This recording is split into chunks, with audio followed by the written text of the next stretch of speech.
La réussite de mon enfant, c'est ma réussite.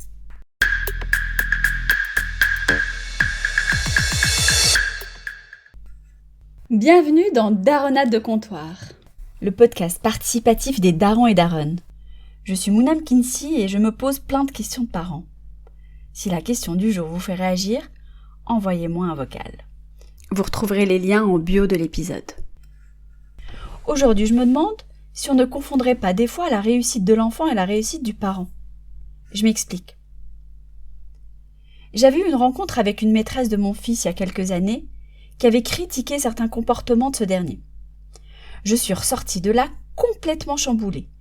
J'ai mal dormi pendant plusieurs nuits, alors que franchement ce n'était pas vraiment grand-chose. Je n'arrivais pas à comprendre ce qui me bouleversait. Je voyais clairement que je n'étais pas du tout inquiète pour mon fils. Je savais qu'il allait dépasser ça. Mais oui, quelque chose avait été touché et je ne voyais pas trop quoi. Comme si finalement, elle m'avait dévalidée en tant que parent. Oui, je sais, c'est fort, mais c'est ce que j'ai ressenti. Une autre fois, c'était la situation inverse. On m'a dit « Bravo, vous devez être fière !» Et sur le moment, bah oui, j'étais très fière.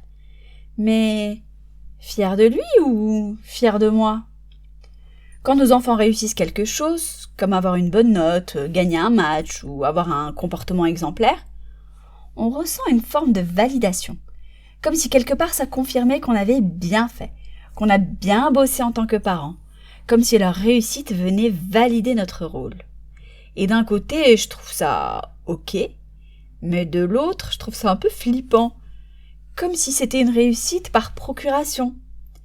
Quand l'enfant devient un prolongement de soi qui vient cocher des cases que l'on n'a nous-mêmes pas cochées ou pas complètement. Il est bon en classe quand on était plutôt moyen, il est super sportif quand on était plutôt sur la touche, il est populaire quand nous-mêmes, nous n'étions jamais choisis. Finalement, il vient combler une faille de notre petit être. Et l'enfant est comme un miroir sur lequel on va se projeter et qui va permettre de nous réparer, en quelque sorte. En même temps, est-ce que c'est ok que leur parcours devienne un miroir du nôtre ? Que leur réussite vienne rassurer ou apaiser notre propre insécurité ? Parce que je crois pas qu'on le fasse consciemment. Je me lève pas le matin en me disant « Il faut que mes enfants réussissent pour que je me sente compétente ». Mais je crois qu'il y a quelque chose de très subtil quand même là-dedans. Quand ils échouent ou qu'ils traversent une difficulté, ça fait mal pour eux, c'est sûr, mais aussi pour nous. Comme si ça disait quelque chose de nous. Et pourtant on est d'accord, sa vie ne m'appartient pas, sa réussite ne m'appartient pas, et donc son échec non plus. Et je suis prise dans cette double tension, qui d'un côté je me répète, l'important c'est qu'il soit heureux, et je le pense vraiment, mais de l'autre je vis dans cette société qui valorise tellement la performance, la réussite visible et trajectoire brillante, et j'ai plutôt envie qu'il soit dans ce côté-là. Et au milieu, il y a moi, ou nous, parents, à essayer de naviguer entre le soutien et la pression. Et parfois je me demande quand je le pousse, quand je l'encourage, quand j'insiste un peu, est-ce que je le fais pour lui ou plutôt pour calmer mes propres peurs ?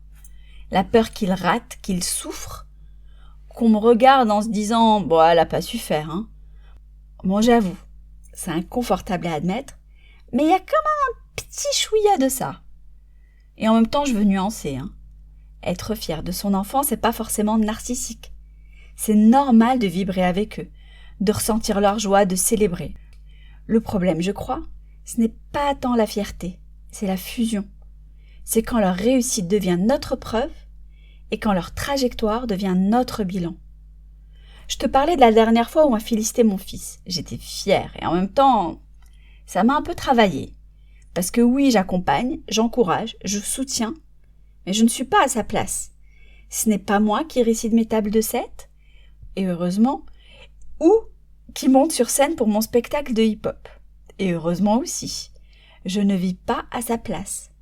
Et j'aimerais qu'il grandisse en sentant que sa réussite lui appartient pleinement. Qu'elle ne sert pas à me rassurer, ni à me valider, et encore moins à me réparer. Alors aujourd'hui, je crois que oui, on peut confondre, pas par malveillance ni par égoïsme, mais parce qu'on est humain et plein de paradoxes. Parce qu'on veut croire qu'on a un impact aussi, qu'on compte, et qu'on fait bien. Et j'essaie quand même de me rappeler une chose simple. Je suis responsable du cadre, pas de la trajectoire. Je peux accompagner, mais pas incarner. Je peux aussi soutenir, mais pas le vivre à sa place. Et peut-être que le vrai défi, c'est d'aimer sans s'approprier, d'être fier sans s'identifier et de soutenir sans faire porter le poids de notre validation. Le Graal. C'est quand même quand la réussite de l'enfant ne nous définit plus. Mais pour ça, il faut vraiment être un moine philosophe. Parce qu'on a beau vouloir s'aligner avec nous-mêmes, on reste des humains, faibles et bourrés de défauts et de contradictions. Et toi, quand ton enfant réussit, qu'est-ce que ça te fait? Vraiment. Merci d'avoir écouté Daronade de comptoir. Si ce sujet te parle, envoie-moi un vocal avec tes réactions, anecdotes ou contradictions de parents, par mail ou sur WhatsApp. Les meilleurs messages seront dans l'épisode long de la semaine. À très vite! Et n'oublie pas de t'abonner, ou même de mettre 5 étoiles. On se retrouve très vite pour un nouveau paradoxe de Daron et de Daronne.